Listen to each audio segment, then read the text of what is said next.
How far, mate, are you willing to take something like this? Have you considered going to Iran? Have you considered, like, even in order to report on it more accurately? Does that idea scare you? Does it seem plausible at this point in your life that this is something that you could get more involved in? It's not plausible because I'll probably be arrested as soon as I get to Iran. But is that what happens? People get arrested and put in prison. There are 30,000 people in jail right now. There's over, what I understand, over 30,000 people in jail. But I think because I'm a Baha'i, that makes I would be arrested immediately. So what I can do is remind people of things that have happened. Like we're coming up to a 40th anniversary of something that happened that totally shocked me to my core.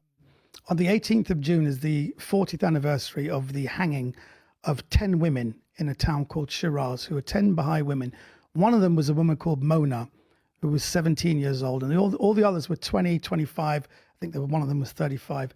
And all because they were Baha'is and they were told to recant their faith, and they refused because they said, look, you're asking us to lie about wanting a better world. You're asking us to lie that we don't believe in the equality of men and women. You're asking us to lie that we believe in the one God.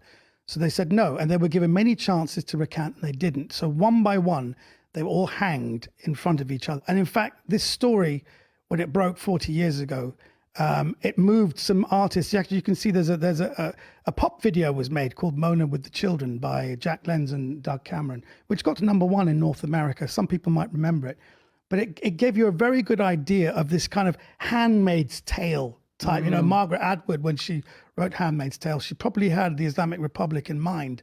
I don't know if people know that, but these 10 women have actually inspired the women in Iran now because they stood up for something.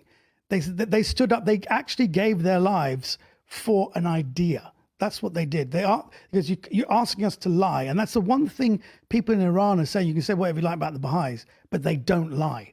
And when they're asked to recant their faith, to lie, they won't do it. And they will put their lives on the line.